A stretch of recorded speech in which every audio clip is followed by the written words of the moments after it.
Hello friends, welcome to JSN education. My self Pareek. और आज के इस वीडियो में हम डिस्कस करेंगे class 10 science chapter 3 metals and non metals part 4। So without wasting the time let's get start.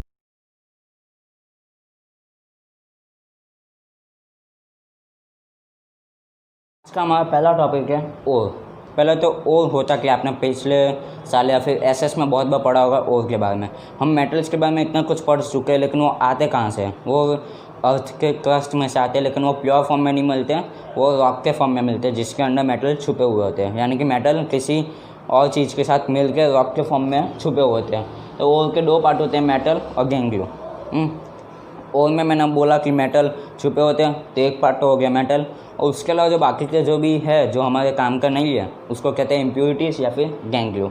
तो अलग अलग टाइप के मेटल्स के लिए को एक्सट्रैक्ट करने के लिए अलग अलग तरीके यूज़ किए जाते हैं। जैसे कि यहाँ पे हमने तीन तरह से मेटल को क्लासीफाई किया है, हाई रिएक्टिव, मीडियम रिएक्टिव और लो रिएक्टिव। पिछले वीडियो में मैंने आपको रिएक्टिविटी सीरीज़ के बारे में बताया था। इससे हमें पता चलता है कि कौन सा मेटल हाई रिएक्टिव है, कौन सा मीडियम रिएक्टिव और कौन सा लो रिएक्टिव। तो पहले ये चार्ट एक बार अच्छे से डिस्कस कर लेते हैं, फिर हम हर एक के बारे में डिटेल में पढ़ेंगे। तो पहला हाई रिएक्टिव, उसके लिए हम इलेक्ट्रोलाइसिस करते हैं, जो आपको पता है कि आप 9th में पढ़े हो। तो फिर उसके बाद मेटल मिल जाता है। मीडियम रिएक्टिव में दो टाइप के और होते हैं, कार्बोनेट और सल्फेट। कार्बोनेट ओ यानी कि वो जिसमें मेटल के साथ गैंग्लियो के फॉर्म में कार्बोनेट हो, यानी कि CO3 कार्बोनेट, जैसे कि कोई भी मेटल कार्बोनेट। और दूसरा सल्फेट हो, यानी कि जिसमें मेटल के साथ गैंग्लियो में सल्फेट हो, यानी कि SO4। ठीक है, जैसे कि ZnSO4, HgSO4।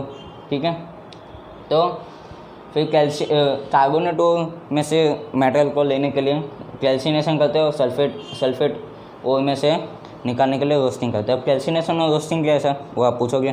तो कैल्सिनेशन यानी कि वो मेटल ओर को बर्न करना, हीट करना लिमिटेड ऑक्सीजन के साथ, यानी कि थोड़ी सी ऑक्सीजन देना है। और रोस्टिंग में अनलिमिटेड ऑक्सीजन के साथ हीट करना है, यानी कि अनलिमिटेड ऑक्सीजन हम प्रोवाइड करेंगे। तो उसमें से हमें मेटल ऑक्साइड मिलेगा, फिर हम उसको मेटल में कन्वर्ट करके प्योरीफाई कर लेंगे।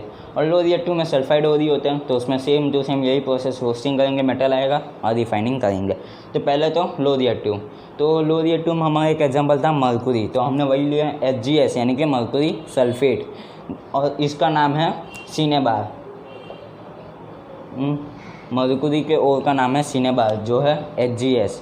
तो HgS को हम ऑक्सीजन के साथ रिएक्ट करेंगे। रोस्टिंग में हमें अनलिमिटेड ऑक्सीजन देनी होती है, इसलिए यहाँ पे ऑक्सीजन लिखना ज़रूरी है। अगर हम कैल्सिनेशन का रिएक्शन लिखें तो उसमें ऑक्सीजन लिखने की ज़रूरत नहीं है, क्योंकि उसमें लिमिटेड ऑक्सीजन दी जाती है। तो HgS + O2 हीट करेंगे तो HgO + SO2। इसमें बैलेंसिंग के लिए मैंने यहाँ पर 2 3 2 2 लगा लिया, यानी कि 2 HgS + 3 O2 हीट करेंगे तो 2 HgO + 2 SO2। इसमें से जो हमें HgO यानी कि मरकुरी ऑक्साइड मिला है उसको हम हीट करेंगे। यहाँ पे मैंने बताया था कि मेटल ऑक्साइड को हीट करेंगे तो मेटल मिल जाएगा। मेटल ऑक्साइड को हीट किया, मेटल मिला, और फिर ऑक्सीजन अलग हो गया। तो ये है हमारा मेटल। ठीक है, तो ये आप रिएक्शन और चार्ट अच्छे से नोट कर लीजिए। तो फिर मीडियम रिएक्टिव में हमने जिंक का एग्जाम्पल लिया है। तो जिंक को हम जिंक सल्फेट और जिंक कार्बोनेट दोनों में कैल्सिनेशन और रोस्टिंग करेंगे। तो पहले हम रोस्टिंग की बात करते हैं। तो जिंक सल्फेट को ऑक्सीजन के साथ रिएक्ट करेंगे, हीट करेंगे तो जिंक ऑक्साइड + SO यानी कि ZnO + SO।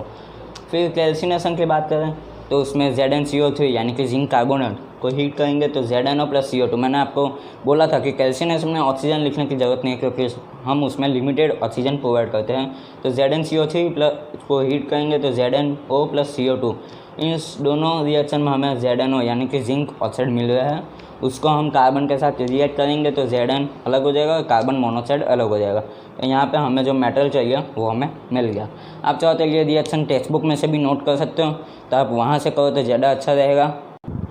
तो उसके बाद हाई रिएक्टिव, उसमें इलेक्ट्रोलाइसिस करेंगे तो आसानी से मेटल मिल जाएगा। इसके बाद एक बहुत ही इंपॉर्टेंट टॉपिक है जो है थर्मिट रिएक्शन। एक रिएक्शन है जो आपको लर्न करना पड़ेगा। Fe2O3 यानी कि iron oxide + aluminium gives aluminium oxide + iron + heat. इसको बैलेंसिंग के लिए मैंने सब बैलेंस कर लिया है। तो यहाँ ये रिएक्शन इतना इम्पोर्टेंट क्यों है? ये रिएक्शन कहाँ यूज़ होते हैं वो मैं आपको बताता हूँ। ये रिएक्शन दो रेलवे ट्रैक्स होते हैं उसको ज्वाइन करने के लिए यूज़ होते हैं। कैसे? यहाँ पे जो हीट निकली है वो हीट इतनी ज़्यादा होती है तो इसमें से जो ये आयन निकला है उसको वो पिघला देती है, यानी कि आयन मोल्टन स्टेट में आ जाता है और वो मोल्टन स्टेट वाला आयन दो ट्रैक्स के रेलवे ट्रैक्स के बीच में जाके चिपक जाते हैं और फिर रेलवे ट्रैक्स चिपक जाते हैं और इस रिएक्शन को कहते हैं थर्मिक रिएक्शन। तो आप नोट कर लीजिए। तो अब इन सब के बाद बहुत ही इंपॉर्टेंट टॉपिक जो जिसके एग्ज़ाम में आने की बहुत ही चांसेस है जो है इलेक्ट्रोलाइटिक रिफाइनिंग। आपने अभी जो टेबल नोट किया था ओर वाला चार्ट नोट किया था उसमें आप नीचे देख सकते हो कि उसमें प्योरीफिकेशन और रिफाइनिंग जैसे प्रोसेस लिखे हुए हैं। तो वो होता क्या है? ये सब करने के बाद में मेटल एकदम प्योर नहीं होता और हमें एकदम प्योर मेटल चाहिए। तो उसके लिए हम उसे रिफाइन करते हैं या फिर प्योरीफाई करते हैं और उसके लिए हम इलेक्ट्रिसिटी का हेल्प लेते हैं, इसलिए इसको कहते हैं इलेक्ट्रोलाइटिक रिफाइनिंग। तो वो होता क्या है आप स्क्रीन पे डायग्राम देख सकते हो। तो the impure metal is taken as anode यानी कि negatively charge and a thin strip of pure metal is taken as cathode. A metal salt solution is taken as electrolyte. यानी कि क्या जो मेटल हमने इतने प्रोसेस से गुजारा है फिर भी वो इम्प्योर है जिसको हमें प्योर करना है वो हम एनोड लेंगे और जो मेटल हमें प्योर करना है उसकी एक थिन स्ट्रिप हम कैथोड ले लेंगे। आप डायग्राम में देख सकते हो कि एक बीकर लिया गया उसके अंदर कैल्शियम सल्फेट सोल्यूशन डाला गया है, फिर दो रॉड डाले गए, एक एनोड एक कैथोड, दोनों को बैटरी से जॉइन किया गया है। तो एनोड इम्प्योर मेटल है और कैथोड प्योर मेटल है। अब metal salt solution is taken as electrolyte. जो मेटल को हमें प्योर करना है उसी मेटल का सॉल्ट सोल्यूशन हमें लेना है इलेक्ट्रोलाइट के जैसे। इलेक्ट्रोलाइट क्या होते हैं? आप बीकर में देख रहे हो कि कैल्शियम सल्फेट सोल्यूशन डाला गया है, जो ब्लू कलर का है उसी को कहते हैं इलेक्ट्रोलाइट, जो दो एनोड और कैथोड के बीच में मीडियम बन रहा है। हाँ, तो हमें कॉपर को रिफाइन करना है तो हम कॉपर सल्फेट सोल्यूशन ले रहे हैं। तो जब इलेक्ट्रिसिटी पास होगी तो क्या होगा? जब इलेक्ट्रिसिटी पास होगी तो एनोड में से जो भी प्योर मेटल होगा कॉपर का वो निकल के कैथोड पे जाके चिपक जाएगा और इस प्रोसेस में एनोड में जितना भी इम्प्योरिटीज़ होगी गैंग्लियो वो नीचे आके सेटल हो जाएगी जिसको हम कहते हैं एनोड मड। तो आप ऐसा हो तो इसे नोट कर लीजिए। इसके बाद हम बहुत ही मज़ेदार टॉपिक के तरफ चलेंगे जो कि मेरा फेवरेट है क्योंकि वो सबसे इजी टॉपिक है इस चैप्टर का, जो कि है कोरोजन, जो आपने बहुत ही ज़्यादा बार पढ़ा होगा और आपको अच्छे से जानकारी होगी। इस चैप्टर में हम कोरोजन के बारे में थोड़ा सा और डिटेल में पढ़ेंगे, जो कि कोरोजन होता क्या है? मेटल जब एटमॉस्फेयर के साथ रिएक्ट करते हैं तो उसके ऊपर एक लेयर लग जाती है जो मेटल को खाती है और उसी प्रोसेस को कहते हैं कोरोजन। सिल्वर जो होता है वो एटमॉस्फेयर में सल्फर के साथ रिएक्ट करते हैं और ब्लैक कलर बन जाता है। कॉपर जो होता है वो कार्बन डाइऑक्साइड के साथ रिएक्ट करके ग्रीन कलर का हो जाता है और आयन ऑक्सीजन के साथ रिएक्ट करके ब्राउन कलर का हो जाता है। ठीक है, तो इसी प्रोसेस को कहते हैं हम कोरोजन। लेकिन आयन जो है वो बहुत ही स्पेशल मेटल है क्योंकि ये बहुत ज़्यादा यूज़ होता है, इसलिए इस आयन के साथ जो कोरोजन होता है उसका एक स्पेसिफिक नेम दिया गया है जो कि है रस्टिंग। जो आपने बहुत बार सुना है रस्टिंग, ठीक है, क्योंकि आयन बहुत स्पेशल मेटल है, ये बहुत जगह यूज़ होता है इसलिए इसके कोरोजन का नाम दिया गया है रस्टिंग। अब आप सोचोगे कि आयन सिर्फ ऑक्सीजन के साथ रिएक्ट करके रस्ट होता है, लेकिन नहीं, वो एटमॉस्फेयर में सिर्फ ऑक्सीजन के साथ रिएक्ट नहीं करता और पानी के साथ भी रिएक्ट करता है। वो कैसे? उसके लिए एक बहुत ही मज़ेदार एक्टिविटी टेक्स्ट बुक में दी गई है जो मैं आपके साथ शेयर करना चाहता हूँ। आप स्क्रीन पे डायग्राम देख रहे हैं जिसमें 3 टेस्ट ट्यूब ली गई है, ए, बी और सी। ए में आयन नेल को रखा गया है और पानी को आधा भरा गया है, यानी कि इस टेस्ट ट्यूब में आयन, नेल, ऑक्सीजन और वाटर दोनों के साथ रिएक्ट करती है। फिर टेस्ट ट्यूब बी में नेल को रखा गया और पानी पूरा भरा गया है और उसके ऊपर एक ऑयल की लेयर रख दी गई है, यानी कि इस टेस्ट ट्यूब में आयन नेल सिर्फ पानी के साथ रिएक्ट कर रहा है। ऑयल की लेयर इसलिए लगाई गई है ताकि हवा अंदर ना आ सके। फिर तीसरे टेस्ट ट्यूब यानी कि टेस्ट ट्यूब नंबर सी में सिर्फ आयरन नेल रखी गई है और पानी नहीं है उसमें। इसमें सिर्फ आयरन नेल सिर्फ ऑक्सीजन के साथ रिएक्ट करती है। उसमें एंड्रियस कैल्शियम क्लोराइड भी डाला गया है। क्यों?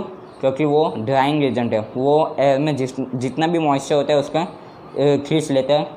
तो फिर थोड़ी देर बाद हम टेस्ट ट्यूब को आयरन नेल्स को देखते हैं, तो उसमें पता चलता है कि टेस्ट ट्यूब ए में जो आयरन नेल्स है वही रस्ट हुई है। टेस्ट ट्यूब बी और सी की आयरन नेल वैसी की वैसी है, जिससे हमें पता चलता है कि आयरन नेल्स को रस्ट होने के लिए सिर्फ ऑक्सीजन की ज़रूरत नहीं है, सिर्फ पानी की ज़रूरत नहीं है, दोनों की ज़रूरत होती है। ठीक है,